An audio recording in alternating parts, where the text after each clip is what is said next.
Welcome back to my channel कोड24। मैं हूं सादिक और मैं आज इस वीडियो में आप लोगों के साथ डिस्कस करने वाला हूं कि सी प्रोग्रामिंग पे identifiers, keywords, literals, constant, variables, ये सारा कुछ क्या होता है। कि देखिए, हम लोग अभी तक जितना भी सारा वीडियो में सी प्रोग्रामिंग के बारे में डिस्कस किया वो सारा कुछ क्या था, सी प्रोग्रामिंग की हिस्ट्री के बारे में था और सी प्रोग्रामिंग का एक प्रोग्राम हमने लिखा था, उसको थोड़ा बहुत हम लोग समझ लिया था।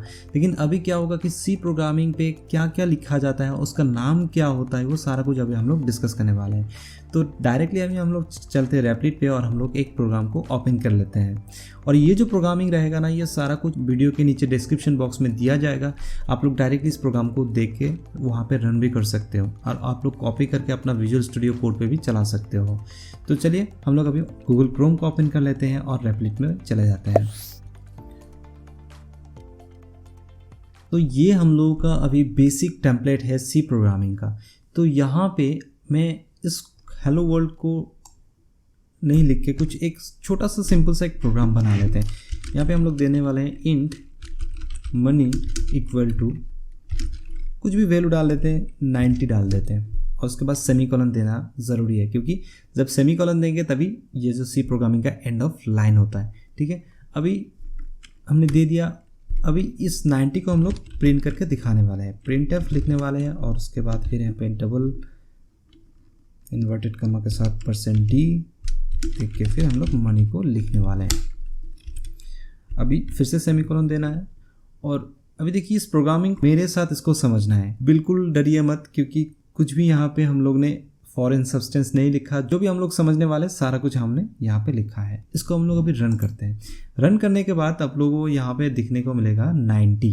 इसका मतलब ये है कि हमने कुछ वेरिएबल में कुछ 90 डाला, मनी के अंदर 90 डाला और वही 90 को हम लोग डायरेक्टली 90 नहीं लिखा, डायरेक्टली मनी लिख के हम लोग डिस्प्ले किया, तो यहाँ पे 90 आ रहा है।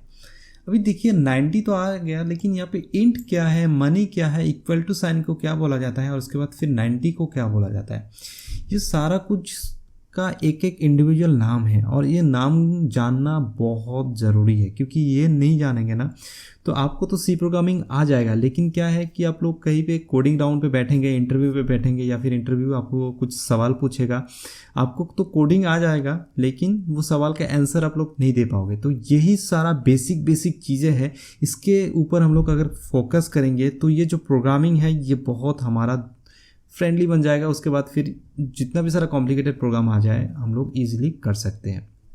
अभी देखिए यहाँ पे जो इंट है, इस इंट को बोला जाता है कीवर्ड्स। कीवर्ड होता क्या है, मैं एक बेसिक सा सिंपल सा एग्जांपल के साथ कीवर्ड को समझाता हूँ। मान लीजिए कि एक कार है, कार के अंदर कुछ आदमी बैठा हुआ है। कार का जितना भी सारा पार्ट्स है, इंजन का जितना भी सारा पार्ट्स है, हर पार्ट्स का एक एक नाम होगा। तो टायर को हम लोग सीट बेल्ट नहीं बोल सकते, ठीक है, सीट कवर को हम लोग इंजन नहीं बोल सकते। तो हर किसी का अलग अलग एक नाम होता है, तो उस नाम से पुकारा जाएगा तो उस चीज़ को हम लोग आइडेंटिफाई करेंगे और जो आइडेंटिफाइड थिंग है उसका एक इंडिविजुअल फंक्शन होगा, उसका एक इंडिविजुअल काम होगा जिसके लिए वो बनाया गया है। प्रोग्रामिंग पे हर वो कीवर्ड्स का अलग अलग नाम होता है और जैसे कि आप लोग का स्क्रीन पे अभी दिख रहा होगा, बहुत सारा कीवर्ड्स यहाँ पे दिखाया जा रहा है। तो ये सारा कीवर्ड्स का इंडिविजुअली कुछ कुछ काम है जिसके लिए इसको बनाया गया है। यहाँ पे जो इंट हम लोग देख रहे हैं तो इसका मतलब है इंटीजर, मतलब कि ये किसी भी चीज़ से पहले अगर इंट लग जाता है तो उसके बाद जो भी चीज़ आता है उसको हम लोग इंटीजर के हिसाब से लेंगे। ठीक है, मतलब कि इंट के बाद अभी मनी आ रहा है तो मनी को क्या कर दिया, ये एक नंबर बना दिया। तो जैसे यहाँ पे मैं कुछ और लिख देता हूँ, कार, यहाँ पे नेम हो गया। तो इसका मतलब ये हुआ, जो कैरेक्टर के बाद, कैर के बाद जो यहाँ पे नेम आ रहा है, मतलब इसके बाद जो ये नेम आ रहा है, नेम को ये कैरेक्टर बना दिया। अभी ये जो नेम है ये एक कैरेक्टर होल्ड कर सकता है। तो ऐसे ही हम लोग और भी ले सकते हैं, फ्लोट ले सकते हैं। फ्लोट के बाद अगर हमने यहाँ पे कुछ नम डाल दिया, पॉइंट ले लेगा, ये कुछ पॉइंट वैल्यू ले सकता है। ठीक है, तो इंट मनी, इसका मतलब ये हो गया कि मनी को अब ये नंबर बना दिया। तो ये जो इंट है इसी को कीवर्ड्स बोला जाता है। अभी देखिए सी प्रोग्रामिंग जो है ये स्ट्रांगली केस सेंसिटिव है, मतलब कि upper case, lower case. And ये अपर एंड लोअर केस होता क्या है, देखिए कोई भी लेटर अगर कैपिटल में होता है तो उसको हम लोग अपर केस बोलते हैं और कोई भी लेटर अगर स्मॉल में होता है तो उसको हम लोग स्मॉल केस बोलते हैं। ठीक है, तो ये अब देखिए इंट को अगर हम लोग कैपिटल डाल दिया तो यहाँ पे एक रेड कलर का अंडरलाइन आ गया। इसका मतलब ये हुआ कि यहाँ पे एक एरर आ गया। ये जो आईडी है ये हम लोग को बोल दे रहा है कि यूज़, तो अगर हम लोग इसको डायरेक्टली रन करते हैं तो देखिए यहाँ पे कुछ एरर आ जाएगा। देखिए एरर आ गया। इसका मतलब ये हुआ कीवर्ड्स है, ये सारा कुछ केस सेंसिटिव है। कीवर्ड्स के बाद जो यूज़ किया जाता है मतलब कि मनी, इसको हम लोग आइडेंटिफायर बोलते हैं। ये आइडेंटिफायर होता क्या है? आइडेंटिफायर कुछ चीज़ों को डिनोट करने के लिए बनाया जाता है। उसके बाद ये जो आइडेंटिफायर होता है ये वेरिएबल भी हो सकता है, कांस्टेंट भी हो सकता है, कुछ लिटरल भी हो सकता है, स्ट्रक्चर भी हो सकता है। तो वो हम लोग बाद में थोड़ा थोड़ा करके समझेंगे। अभी हम लोग इसको समझते हैं कि ये वेरिएबल फिर क्या होता है, ये वेरिएबल चीज़ क्या होता है। अभी यहाँ पे जो मनी है ना, ये मनी एक वेरिएबल है। ये आइडेंटिफायर भी है, आइडेंटिफायर एक वेरिएबल है। अभी अब देखिए वेरिएबल का काम क्या होता है। यहाँ पे मैंने मनी, एक जो वेरिएबल होता है ये एक कंटेनर होता है जिसमें हम लोग कुछ चीज़ें स्टोर कर सकते हैं। याद है आप लोगों को जब हम लोग छोटे बच्चे थे तब हम लोग क्या करते थे, कुछ छुट्टा पैसा जमा करने के लिए हम लोग का कुछ ऐसा मिट्टी का कुछ कटोरी होता था जिसमें हम लोग थोड़ा थोड़ा करके पैसा जमा करते थे। तो जब ये पूरा हो जाता था तो अब तब हम लोग इसको तोड़ के कुछ पैसा हम लोग इकट्ठा करते थे। तो वैसे ही यहाँ पे जो ये कंटेनर है इसको हम लोग अभी मनी बोल रहे हैं। इसके अंदर हम लोग ने क्या डाला है, इसके अंदर हम लोग ने 90 कुछ वैल्यू डाला है, कुछ पैसा डाला है। इस मनी का वैल्यू कितना है, 90 है। और अगर हम लोग चाहते तो यहाँ पे 107 भी डाल सकते थे, अगर हम लोग चाहते थे 1000 भी डाल सकते थे। तो ये जो मनी है ये अलग अलग टाइम पे अलग अलग वैल्यू ले सकता है। अगर कोई यूज़र चाहे तो 107 डाल देगा तो मनी का वैल्यू कितना हो जाएगा, 107। और कोई यूज़र चाहेगा 1K डाल देगा तो उसका वैल्यू हो जाएगा 1K। तो इसीलिए इसको वेरिएबल बोला जाता है। हम लोग ने जब प्रिंट एफ का यूज़ किया तो हम लोग ने 90 का भी प्रिंट किया नहीं, यहाँ पे सिर्फ मनी को ही प्रिंट किया। अब ये परसेंट डी आप लोग देख के डर मत जाइएगा, ये कुछ दूसरा चीज़ है। हम लोग जब धीरे धीरे आगे बढ़ेंगे तो परसेंट डी को भी आप लोगों को समझा देंगे। अभी देखिए यहाँ पे हम लोग को सिर्फ यही सोचना है कि ये जो मनी डिस्प्ले हो रहा है तो मनी का मतलब हो गया अभी 90, ठीक है। तभी अभी मनी क्या है, कितना है, 90। तो 150 और हम लोग रन किया तो यहाँ पे कोडिंग में रिजल्ट पे क्या आ रहा है, 150 आ रहा है। तो अलग अलग टाइम पे ये अलग अलग वैल्यू ले सकते हैं। हम लोग इस वैल्यू को ओवरराइड भी कर सकते हैं। अभी हम लोग फिर से इसको मनी लिख के, मनी टाइप करके इक्वल टू देके हम यहाँ पे 54 डाल देते हैं। 54 डालने के बाद अगर अभी हम लोग इसको रन करेंगे तो क्या होगा, देखिए मनी हमारा 54 आ रहा है। इसका मतलब ये हुआ कि पहले हम लोग इसको असाइन किया था 150, उसके बाद फिर हम लोग ने इसको ओवरराइड कर दिया 54 से। फिर से हम लोग जब इसको डिस्प्ले करवा रहे हैं तो यहाँ पे 54 ही आ रहा है, ठीक है। तो इसका मतलब यह हुआ कि जो वेरिएबल है इसको ओवरराइड किया जा सकता है। तो ये वेरिएबल का नाम जो हमने मनी रखा है तो इसका नाम कैसे रख सकते हैं, यूज़र जो भी चाहेगा इसको हम लोग नाम डाल सकते हैं। जैसे कि यहाँ पे अगर मनी रखा है तो यहाँ पे भी मनी रखना है। जैसे अगर हम लोग इसको कैपिटल M बना दिया तो अगर हम लोग जब रन करेंगे इसको तो देखिए यहाँ पे बहुत सारा एरर आ रहा है। मतलब कैपिटल मनी यहाँ पे हम लोग ने असाइन किया, उसके बाद फिर ये मनी तो उसको नहीं मिल रहा। कंपाइलर जब यहाँ पे आ रहा है तो उसको समझ में आ ही नहीं रहा कि ये स्मॉल m क्या है। तो इसको भी हमें कैपिटल M बनाना है और इसको भी हमें कैपिटल M बना देना है, तभी जाके फिर से ये रन हो जाएगा। देखिए फिर से 54 आ रहा है कि जो भी हम लोग आइडेंटिफायर वेरिएबल हम लोग डिफाइन करने वाला है वो भी स्ट्रांगली केस सेंसिटिव होगा। अभी देखिए ये जो नाम है, इस नाम को डिफाइन करने के लिए कुछ रूल्स एंड रेगुलेशन है। 3-4 रूल्स है वो मैं बोल देता हूँ। पहले जो रूल्स है इसको आप लोग capital, upper case, lower case या फिर नंबर्स या फिर अंडरस्कोर भी यहाँ पे आप लोग लगा सकते हैं, ठीक है। अब देखिए यहाँ पे मैंने मनी 1 डाल दिया तो इस पे भी मनी 1 डालना है, इस पे भी मनी 1 डालना है, तो यहाँ पे रन हो जाएगा। ये देखिए कुछ भी चेंजेस नहीं आ रहा है, फिर भी 54 यहाँ पे आ रहा है। मैंने कुछ अंडरस्कोर देके मैंने यहाँ पे कुछ नंबर डाल दिया, 45 डाल दिया, यहाँ पे मैंने नंबर डाल दिया और यहाँ पे भी मैंने अंडरस्कोर देके कुछ नंबर डाल दिया। फिर से मैं इसको रन करूँगा तो कुछ भी चेंजेस यहाँ पे नहीं आएगा, वही 54 ही आएगा। लेकिन जो रूल्स है, रूल्स के मुताबिक आप पहले कोई भी नंबर नहीं लिख सकते हो। यहाँ पे मैंने अगर पहले कुछ नंबर डिफ़ाइन कर दिया, देखिए मैंने यहाँ पे नंबर डिफ़ाइन कर दिया तो यहाँ का इसका कलर ही बदल गया। अभी ये पूरा का पूरा रेड आ रहा है। इसको अगर हम लोग रन करेंगे तो यहाँ पे एरर आ जाएगा। इसका मतलब ये हुआ कि आप लोग कुछ भी नाम दे सकते हो, लेकिन पहले नंबर आप लोग डिफाइन नहीं कर सकते हो, पहले वर्ड हमेशा लेटर ही होना होगा, ठीक है। अभी इसमें कोई इशू नहीं, ये अच्छा से रन हो जाएगा। और दूसरा ये है कि इसको आप लोग कितना भी सारा लंबा कर सकते हो इस नाम को, कोई इशू नहीं है, कोई फ़र्क नहीं है, लेकिन इसमें हम लोग स्पेस का, वाइट स्पेस का यूज़ बिल्कुल नहीं कर सकते हो। जैसे मैंने यहाँ पे थोड़ा भी वाइट स्पेस लगा देंगे तो ये एरर आ जाएगा, ठीक है। मैंने यहाँ पे वाइट स्पेस लगा दिया, मैंने यहाँ पे भी वाइट स्पेस लगा दिया, यहाँ पे पूरा एरर आ रहा है। तो इसको कंपाइलर को समझ में नहीं आ रहा है कि ये चीज़ होता क्या है, ठीक है। तो अभी देखिए मैंने वाइट स्पेस को हटा दिया, बिल्कुल ये सही काम कर रहा है। इसका पहला रूल्स क्या है कि आप लोग कुछ भी डालो, नंबर कुछ भी डालो, लेकिन पहला जो लेटर है वो हमेशा लेटर ही रहना चाहिए, उसको आप लोग डिजिट नहीं कर सकते हो। अंडरस्कोर यूज़ कर सकते हो, 1 यूज़ कर सकते हो, स्पेशल कैरेक्टर में सिर्फ अंडरस्कोर ही यूज़ कर सकते हो, आप लोग डैश यूज़ नहीं कर सकते हो, हाइफेन यूज़ नहीं कर सकते। देखिए यहाँ पे हाइफेन मैंने यूज़ कर दिया, फिर से ये एरर आ गया। ये जितना लंबा हो सके कर सकते हो, लेकिन किसी किसी कंपाइलर में ये 31 लेटर तक ही लेता है। इसको पूरा हम लोग काट देते हैं।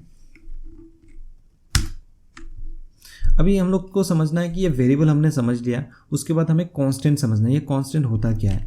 देखिए कांस्टेंट कोई भी चीज़ है, कोई भी एक वेरिएबल का अगर आप लोग को डिक्लेयर करने के बाद अगर आप लोग चाह रहे हो कि वो जो वेरिएबल होगा उसका वैल्यू कभी भी चेंज ना हो, तो आप लोग कांस्टेंट डिक्लेयर कर सकते हो। जैसे हम लोग प्रीवियस एग्जांपल में क्या देखा कि मनी को हम लोग ओवरराइड कर दिया 54 से, तो ये बाद में जाके जब हम लोग उसको डिस्प्ले किया तो ये 54 हो गया। तो अब जब हम लोग कांस्टेंट को डिफाइन करेंगे तो ये ओवरराइड कभी नहीं हो सकता है। देखिए यहाँ पे मैंने एक कांस्टेंट डिफाइन कर दिया n, उसका वैल्यू हम लोग दे दिया 3। अभी इसको हमें प्रिंट कर देंगे। इसको अगर हमें प्रिंट करना है, प्रिंटफ फंक्शन ले लेंगे और अभी क्या डिफाइन करना है, %d एंड देन इसको हमें n को डिस्प्ले कर देना है। अभी इसको हम लोग रन करेंगे तो यहाँ पे हमारा आ जाएगा 3। अब देखिए अगर हम लोग चाहे n को अगर ओवरराइट करना इक्वल टू अगर हम लोग 45 डाल देते हैं और हम लोग इसका भी रन करते हैं तो यहाँ पे कुछ एरर आ जाएगा। क्यों एरर आया यहाँ पे? क्योंकि ये जो कांस्टेंट है इसको हम लोग ओवरराइट कर रहे हैं, तो ये बिल्कुल ओवरराइट नहीं हो सकता है। तो इसी की वजह से यहाँ पे एक एरर आ गया, ठीक है। तो ये हो गया कांस्टेंट का काम। तो चलिए हम लोग यहाँ पे कांस्टेंट को समझ लिया, वेरिएबल को समझ लिया, उसके बाद फिर अभी एक और चीज़ है उसको हम लोग समझने के लिए एक एग्जांपल को हम लोग लिख लेते हैं। यहाँ पे हम लोग ने अभी तक जितना भी सारा चीज़ को हम लोग ने समझा वो सारा कुछ हम लोग यहाँ पे लिख लिया है। जैसे कि यहाँ पे देखिए int money is equal to 90 और मनी को हम लोग डिस्प्ले कर रहे हैं तो यहाँ पे 90 डिस्प्ले हो रहा है। Character name is equal to G हम लोग डाल रहे हैं तो फिर नेम को डिस्प्ले कर रहे हैं तो 90, उसके बाद फिर जी आ रहा है। और यहाँ पे देखिए जो constant integer num is equal to हम लोग 3 डिफाइन कर रहे हैं, मतलब कि ये जो कांस्टेंट नम होगा, नम को हम लोग फिर ओवरराइट नहीं कर सकते हैं। और प्रिंट हम लोग %d कर रहे हैं नम को, उसके बाद फिर 90G3 आ रहा है। अलग अलग लाइन पे इसको डिफाइन कर दिया गया है और फिर भी ये एक ही लाइन पे आ रहा है। इसका मतलब ये हुआ कि हमें चाहिए था कुछ अलग अलग लाइन पे ये डिस्प्ले हो, लेकिन ये एक ही लाइन पे डिस्प्ले हो रहा है। तो अगर हमें इसको न्यू लाइन पे लाना है, मतलब कि ये मुझे ऐसा चाहिए कि ये पहले 90 डिस्प्ले हो, उसके बाद नेक्स्ट लाइन पे जाके G डिस्प्ले हो और उसके बाद फिर नेक्स्ट लाइन पे जाके 3 डिस्प्ले हो जाए, ठीक है। तो अभी हमें यहाँ पे एक स्पेशल कैरेक्टर लगाना है जो कि /n है। हमें एक यहाँ पे स्पेशल कैरेक्टर डालना है जो कि /n है। तो अगर हम लोग इसको ऐसे लगा देंगे तो अभी इसको रन करेंगे तो देखिए क्या होता है। तो 90 आ गए यहाँ पे, GN3 आ गए यहाँ पे। तो यहाँ पे भी अगर हम लोग इस पे /n लगा देंगे तो ये नेक्स्ट लाइन पे चले जाएंगे।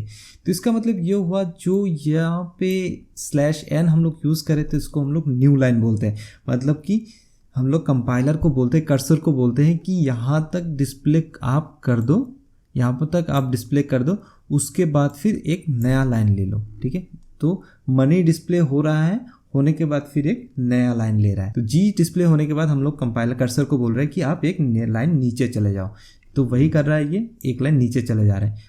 और उसके बाद फिर यहाँ पे नम डिस्प्ले होने के बाद हम लोग ने यहाँ पे न्यू लाइन नहीं लगाया, तो यहाँ पे एक जो 3 डॉट का कुछ दिख रहा है तो ये इसी लाइन पे है। अगर यहाँ पे भी हम लोग /n लगा देंगे तो न्यू लाइन अगर बना देंगे तो अगर रन करेंगे तो देखिए यहाँ पे जो 3 डॉट का जो भी था ये नीचे आ जाएगा, कर्सर भी हमारा नीचे आ गया है। तो 90G3 ये तीनों लाइन अलग अलग हो गया। तो इसको हम लोग बोलते हैं एस्केप सीक्वेंस। तो एस्केप सीक्वेंस और भी बहुत सारा कुछ है जिसको हम लोग यूज़ कर सकते हैं। आपकी स्क्रीन पे यहाँ पे शो हो रहा होगा। अभी देखिए ये सारा देख के आपको कंफ्यूज बिल्कुल नहीं होना है। देखिए ये सारा चीज़ जब हम लोग का ज़रूरत होगा हम लोग तभी इसको यूज़ करेंगे और एक्सप्लेन भी कर देंगे आप लोग बिना टेंशन के। इसको आप लोग अभी सिर्फ देख लीजिए। यहाँ पे जो 90 है, फिर G है एक कैरेक्टर है, 90 एक इंटीजर वैल्यू है, 3 एक इंटीजर वैल्यू है, इन सारा को हम लोग लिटरल्स बोलते हैं, जिसका खुद का एक आइडेंटिटी हो, खुद का एक वैल्यू हो जिसको हम लोग चेंज नहीं कर सकते। जैसे 90 हो गया तो 90 को हम लोग 90 = 108 कभी असाइन कर ही नहीं सकते हैं। G = कभी A असाइन कर ही नहीं सकता क्योंकि G एक इंडिविजुअल थिंग है, तो उसको हम लोग लिटरल्स बोलते हैं। यही था आज का वीडियो। यहाँ पे हम लोग ने, अभी मैं रिकैप कर देता हूँ कि यहाँ पे आज हम लोग ने क्या क्या सीखा। पहले हम लोग ने सीखा कीवर्ड क्या चीज़ होता है, ठीक है। उसके बाद फिर सीखा हम लोग ने आइडेंटिफायर क्या किसको बोला जाता है, फिर हम लोग ने वेरिएबल को सीखा, फिर हम लोग ने कांस्टेंट को सीखा, फिर लिटरल्स को सीखा, फिर एस्केप सीक्वेंसेस को भी सीखा। अभी देखिए इस वीडियो को देखने के बाद अगर आप लोग को मन में भी थोड़ा भी डाउट रहेगा तो आप लोग कमेंट पे जाके बोल सकते हैं, और आप लोगों को PDF का नोट भी इस वीडियो के डिस्क्रिप्शन पे दिया जाएगा, तो उसको भी देख के आप लोग इजीली उसको समझ सकते हैं। और मैंने जो भी बोला वो सारा कुछ नोट पे भी दिया गया है, तो आप लोग बिना टेंशन के वो सारा कुछ आप लोग देख सकते हैं। अगर वीडियो समझ में नहीं आता है तो फिर एक बार नहीं 2-3 बार इस वीडियो को देख सकते हैं, और देखते ही आप लोगों को ये वीडियो बहुत अच्छा से क्लियर हो जाएगा। और नहीं क्लियर होगा तो कोई बात नहीं, फिर नेक्स्ट जो जितना भी सारा वीडियो आने वाला है सारा में हम लोग पूरा का पूरा आप लोगों का डाउट क्लियर करने वाले हैं। अगर ये वीडियो थोड़ा भी आप लोगों को हेल्पफुल लगा तो इस वीडियो को लाइक करें, कमेंट जरूर करें एंड सब्सक्राइब भी करें। अगर आप लोग चाहते हैं कि इस वीडियो भी दूसरा का भी हेल्प कर सकते तो इस वीडियो को ज़्यादा से ज़्यादा शेयर कीजिए। तो मिलते हैं फिर अगले वीडियो में। Till then this is Sadiq signing of.